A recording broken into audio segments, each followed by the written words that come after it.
Good afternoon, friends. Come on in, join this live session today. It's Monday, July 29th, and where is the summer going, right? I'm Latoya McBean Pompey, an immigration lawyer in New York, working with clients nationwide at McBean Law, where we believe that freedom is now. Freedom is not next week. It's not next year. It's now, guys, and it's something that we're demanding in the immigrant community. So if you're out there and you believe in freedom now, type in freedom now. As usual, welcome to the usual. Those of you who have been joining me in these live sessions for the last few months, right? We've been going for the last few months, several months, as a matter of fact, since the year started. And it's been so terrific getting to know you, working with you. For those of you who have been meeting with us, coming to our office or meeting through Zoom or telephone, thank you so much for being with us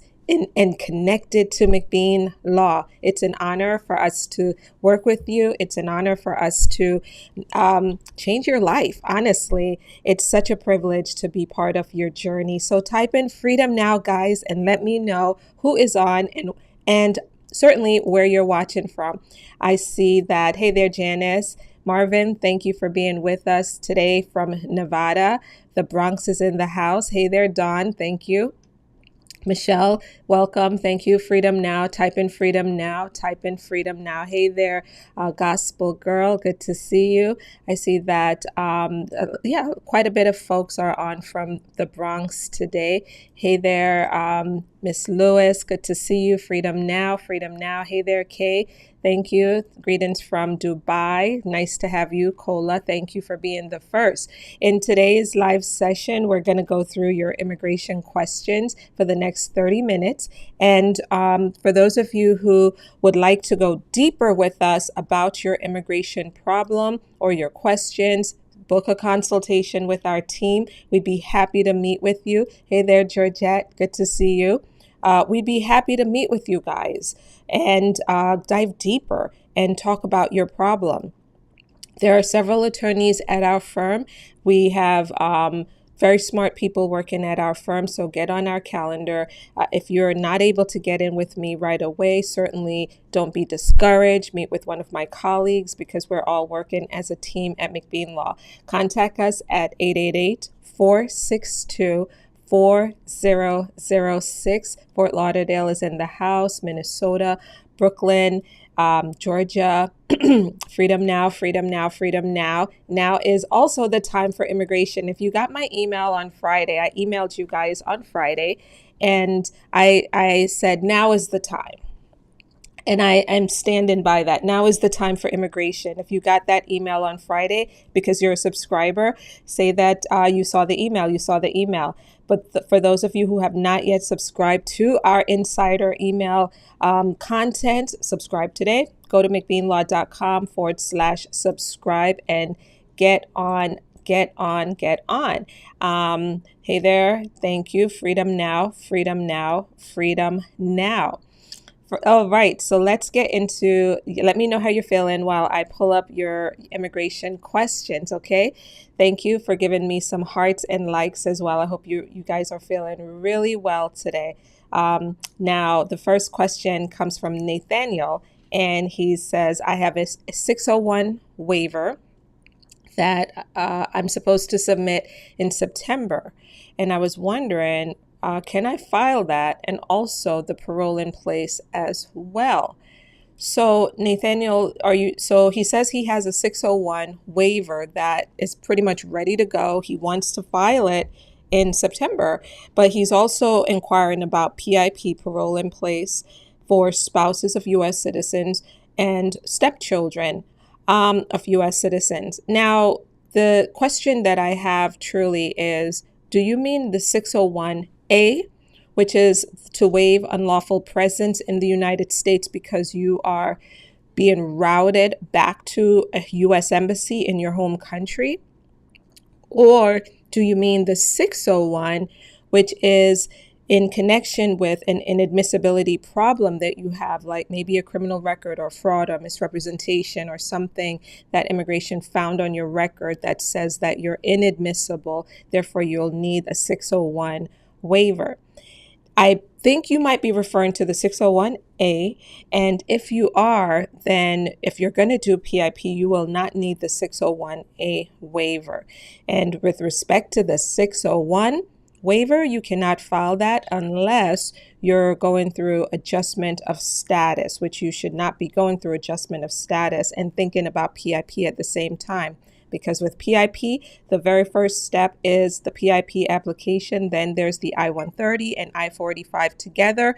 Or if you already have an I-130 approved, that could be used. You could hold on to that until it's time to adjust your status. You will have the evidence you'll need at that time to submit your adjustment of status application after your PIP has been approved. Guys, this PIP issue is not as straightforward as you think it is. Definitely consider working with us or an attorney of your choice, but we say work with us, of course, because it gets very tricky. There are some nuances that I want you guys to be aware of, and you'll need an attorney to help you think through some strategies, particularly if you have removal on your record and or a removal order, or you're in removal. Karen says she saw our email from Friday.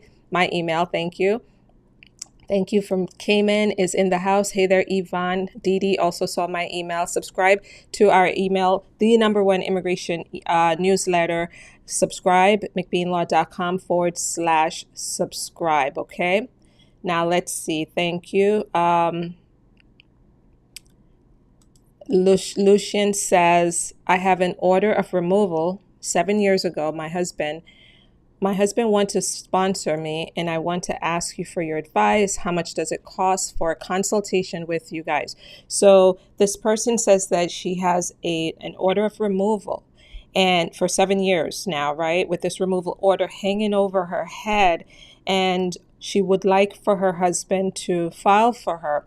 Now, we work on cases exactly like yours, whereby you're married maybe to a U.S. citizen or even a green card holder. But if you're married to a U.S. citizen and you have that old removal order hanging over your head, just know that there is hope. There is a way for you to get through and get your green card. Contact us. Our consultation fee begins at $250 or $300 with me, and we'll explain to you exactly what we can do to help you get your status fixed. Also, friends, encourage yourself along the way. Encourage yourself by reading about how we did it for other people. Every week we update our website with a success story. So go ahead and read our success story. Thank you.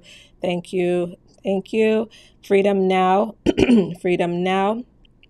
Thank you. Someone says, William says that if a respondent is in removal proceedings with children, but they are not married, can the removal proceedings go forward? One immigration judge said no during the individual, and the other said yes. So I'm not sure how you ended up with multiple judges there.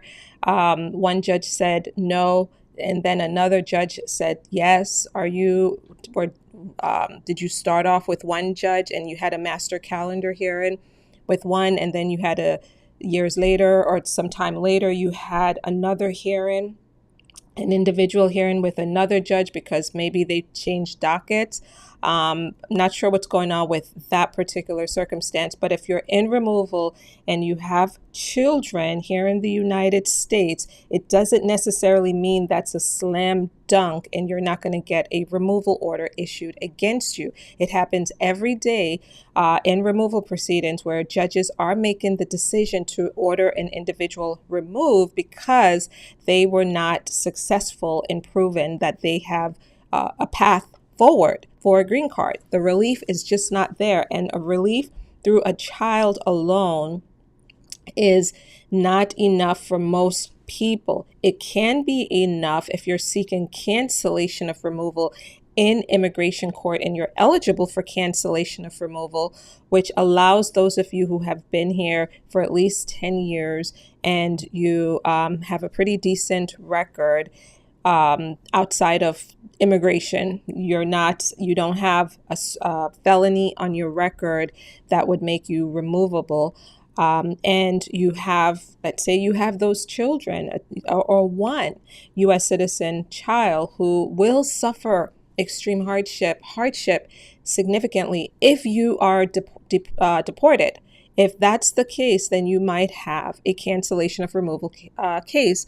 And based on feedback from an attorney who could look at what's required and look at your background, the determination can be made whether cancellation of removal is something that was available to you or not. But it sounds to me like you're very advanced in the process. You mentioned an individual hearing, which is the final hearing. So I would be curious to know exactly where are you in your process, and whether you're even eligible for cancellation of removal or not. Thank you for that. Hey there, Winifred. Good to see you today. I see that Seattle is also in the house. As you're coming on board, friends, type in freedom now as usual. Freedom now. Freedom now. Dee Dee says, I'm a green card holder, but my U.S. citizen wife doesn't want to file for my daughter. Well, as a green card holder, you can file for your daughter provided that your daughter is not married. If your daughter is unmarried, you can file for her and get the process started. If your daughter is here in the United States and is out of status, the daughter will need to finish her process at a U.S. embassy abroad. Dee Dee, thank you. Freedom now. Okay, and then she says, well, can I file for her even if she overstayed? And so, Dee Dee, as I said, yes, you can file for her, but she will need to complete the process abroad, back home in her country. Freedom now. Hey there, Lindsay. Good to see you. I like that picture. Freedom now. Thank you. Husband is in Jamaica. He went to an interview twice. I'm going to shift this over here so that when I'm looking at it, it looks like I'm looking at it right there. He went to an interview twice at the U.S. Embassy. Nothing to say what the denial was for, but she went into SEAC, which is the system, the visa application system. It says the case was sent back to the visa center. I sent an inquiry, but it turned up blank. So your husband was interviewed twice and it didn't go so well. And the U.S. Embassy didn't give a reason for the denial or the refusal of the visa. I think that and then now it sounds like there's a recommendation, potentially a recommendation to revoke the case. I don't know quite yet what that recommendation is from the embassy. I think that you should contact us. You can get an appointment in with us for us to look a little deeper into your case to see what could potentially have led to the refusal of your husband's visa and where things are right now in the process for him. So contact us for that service. Thank you. Freedom now. Freedom now. Freedom now.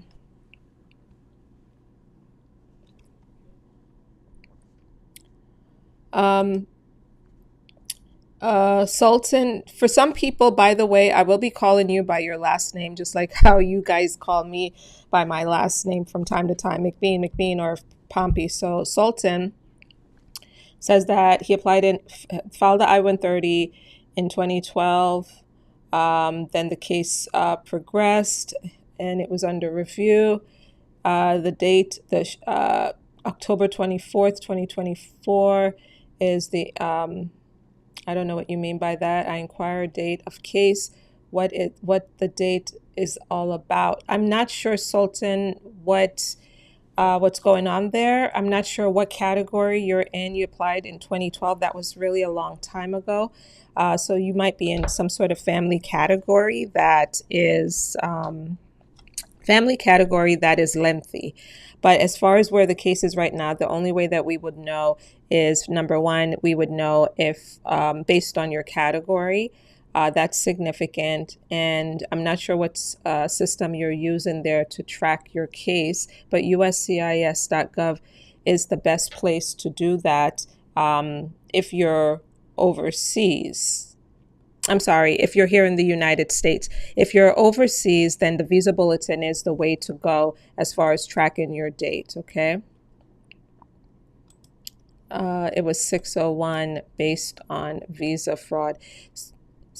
Okay, so the 601 waiver, Nathaniel, just to pick up on from what we were discussing earlier, as I've said, you can only file the 601 waiver for fraud when you're doing adjustment of status. You cannot do that before your PIP is even approved, okay? So you could contact us because we are helping people with PIP who have a record involving fraud on the record or misrepresentation. All right, Freedom Now. Karen says, what happens to a person? Let me move this out of my way here. Karen says, what happens to a person whose I-130 experiences August 2024 and have approved I-601A, also a DACA holder? Would she be able to apply for PIP? She's currently employed. So your I-130 is going to be filed next month. Is that what you mean by August 2024? And then you haven't approved, well, no, this doesn't seem right. You haven't approved I-601A, you're on DACA. You might be eligible for this. You might be eligible for PIP. You can reach out to us, McBeanlaw.com/PIP, fill out our form. And if the form results show that you might be eligible for PIP, we'll invite you to certainly have a consultation. You have a consultation with us, okay? Freedom Now. But yes, PIP is definitely will help people who have DACA, okay? And you will not lose your DACA status as you're going through this process of PIP. That's a very common question that I've been getting as well. Is there any immigration reform for this election year? What happens with the rest of us that entered legally and overstayed? So I don't know if I have no insight to share in this live session about immigration reform on Capitol Hill. I haven't seen or heard about any news that is promising. Not even during lame duck season. I haven't seen or heard anything that is going to be moving this year on Capitol Hill. Let's see, let me move. But I will say that, for those of you who came legally and you overstayed your visa, there are pathways if you fit the criteria that is available for individuals in this circumstance. I have a lot of videos out there on my channel about visa overstay options. Austin says, my VAWA was approved and I received a request for initial evidence for my I-485. What does that mean? It means, Austin, that you did not submit all of the initial required evidence with your green card application, the I-485 application. So look at the request for evidence carefully to see what they have noted is missing and work with a professional team to answer that RFE in a timely manner. We work on those types of RFEs, requests for evidence, so reach out to us for a meeting. Let's see.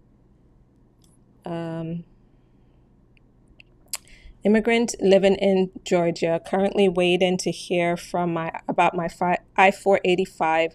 I'm not sure how long it will take. What you can do is go on uscis.gov's website and put in the Atlanta field office and under case processing times and select that city. And after you do that, it will give you an indication about how long it's taken in that Georgia area for that application to be processed.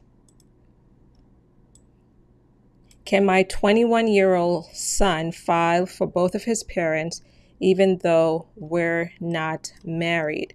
A 21-year-old U.S. citizen can petition for his or her parents even if the parents are not married. He has to prove that that's my father and that's my mother.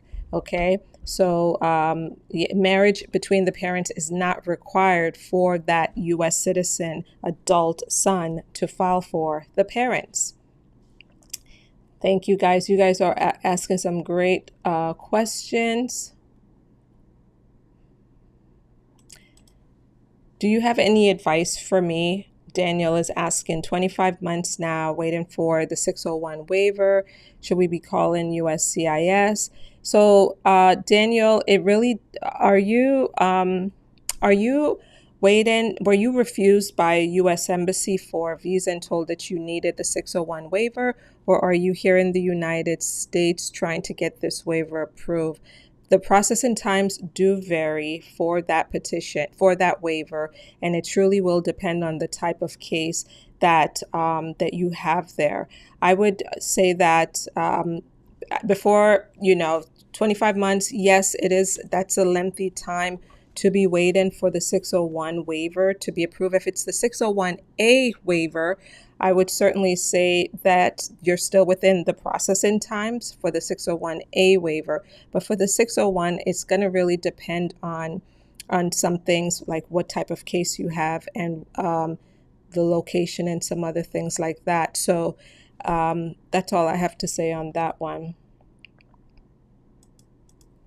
Okay, if I have a final order of removal and I'm married to a U.S. citizen, I've been in the country for over 15 years, no criminal record, does PIP apply to me? Well, it maybe. How did you enter the United States, Dennis? How did you enter? Because that's going to play a part in determine whether you're eligible for PIP or not, how you entered. If you entered with a visa, well, PIP is not going to be applicable for you. If you did not enter with a visa, you entered without inspection, well, PIP could be the way that you should go.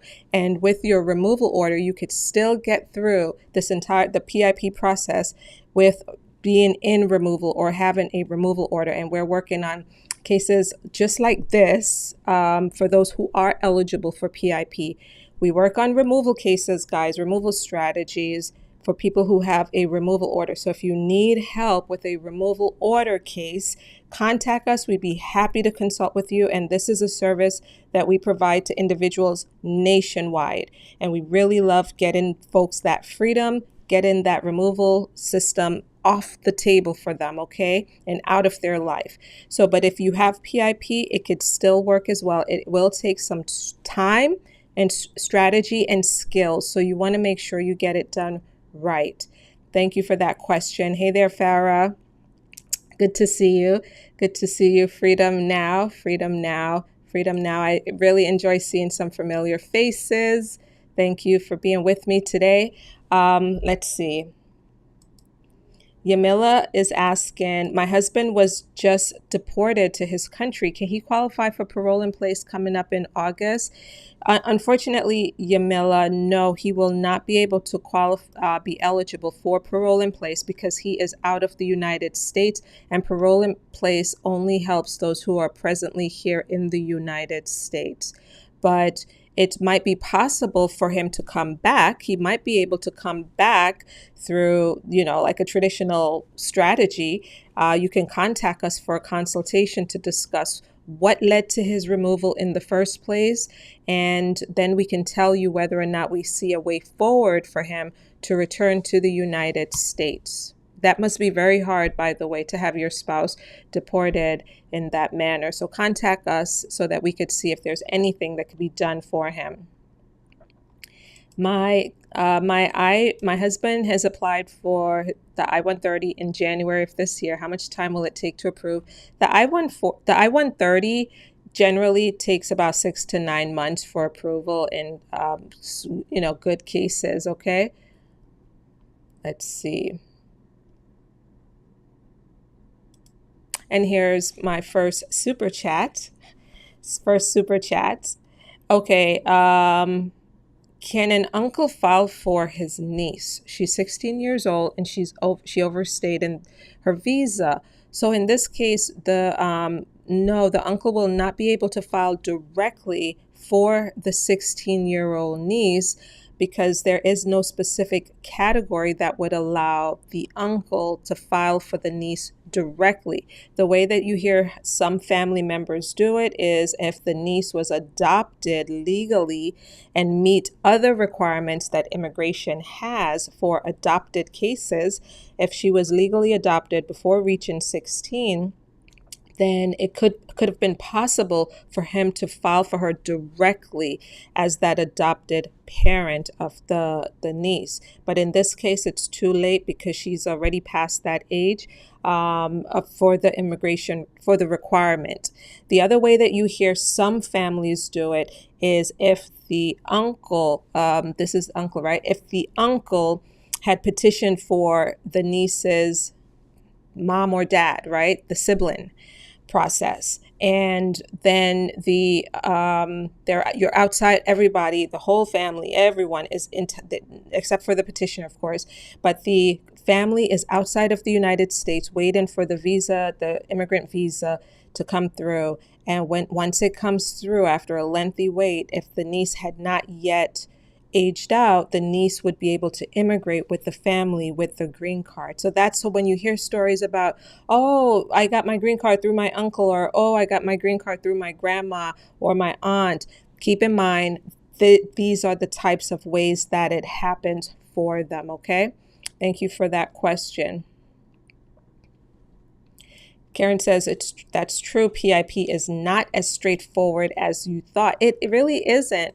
PIP, I'm telling you, each day, even this morning, I was working with one of my attorneys here, and she met with clients and she said, okay, here are the facts, and this will be a PIP case, and there's removal, there's this, there's that, there's this and that. And so we had to go back and forth before coming on with you about the fees, because in a situation where sometimes the PIP fee will vary based on how complex your background is, how extensive a Freedom of Information Act record will be, because for some of you have been in removal for years, you may have appealed the decision, there's a lot going on back there, or you have previous filings that were denied, and then, or you may have a complex I-130 refiling because the first one was denied before coming to us. So PIP is not the slam dunk, and I've been saying that a lot. It's not slam dunk. It's case by case, discretionary process. And in my opinion, I think many people will need an attorney to help them with the PIP case. Thank you. Layla is asking, any updates on asylum cases? Layla, I have not been following updates with respect to asylum. I'm not the one. I know that other colleagues of mine, not at McBean Law, not attorneys at our firm, because I'm the only one sharing information and content with the public, but I know other immigration lawyers out there just they have content on asylum, so you can follow their information on YouTube, a great place to get information about asylum. Okay. Someone says, I got your email on Friday. Thanks for your information. It's a pleasure listening to you. Thank you so much for reading my email. Thank you. I wrote it really quickly before leaving the office on Friday. And was it? No, on Thursday. I wrote it so fast on Thursday right before leaving. And I had it in my mind that, when I get home, I'm going to review it, because I'm the type, I've got to review. So I'm going to review it, and then I'm going to send it out Thursday night.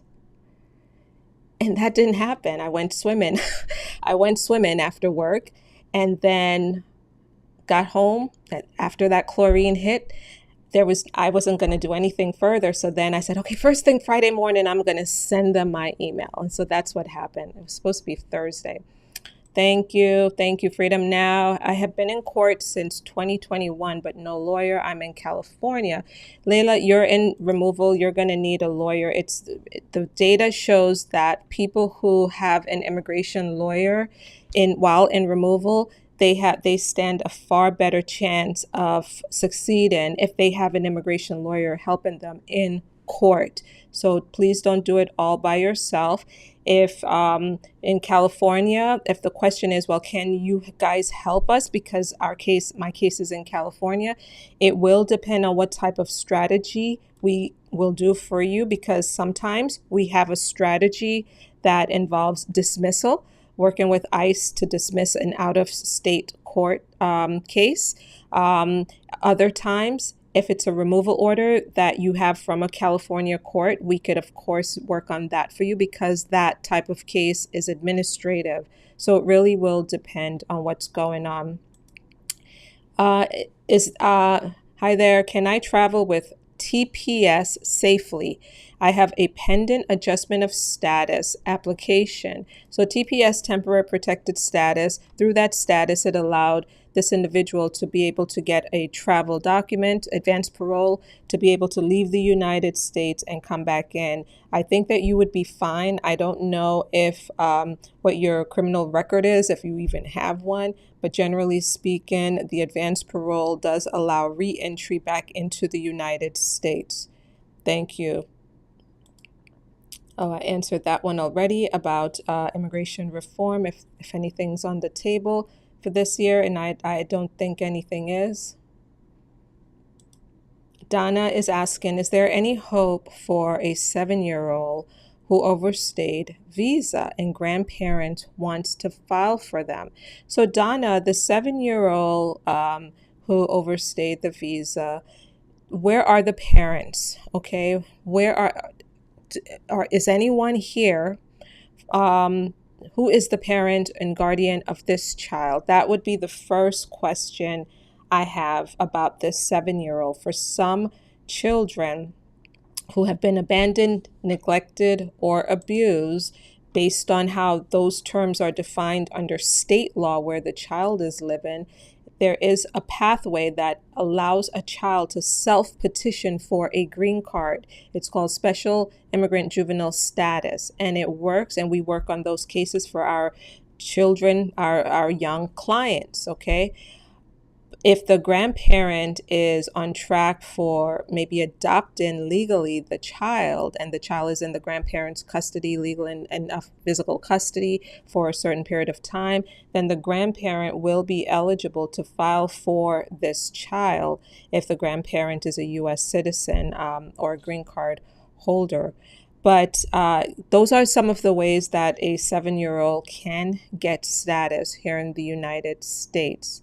But again, where is the parent? Where is the mom? And where is the dad? Thank you. Freedom now, freedom now, freedom now. Thank you. You're welcome, Amy. I appreciate that. Thank you. Libby says, I have been married to an undocumented Mexican for 13 years. Can we get help with PIP? If your spouse, Libby, had entered the United States without inspection, and and he doesn't have a disqualifying crime on the record, we don't yet know what those disqualifying crimes are. Still waiting on the government to tell us information regarding the criminal record, okay? So might be possible, Libby, that your spouse is eligible for PIP. And the other question is, well, are you a U.S. citizen? Because that is a requirement as well. Your spouse can fill out our form. It's free, McBeanLaw.com/PIP. It's right above here. Right. There it is. It's right there. So fill out the form and someone from our team will contact you to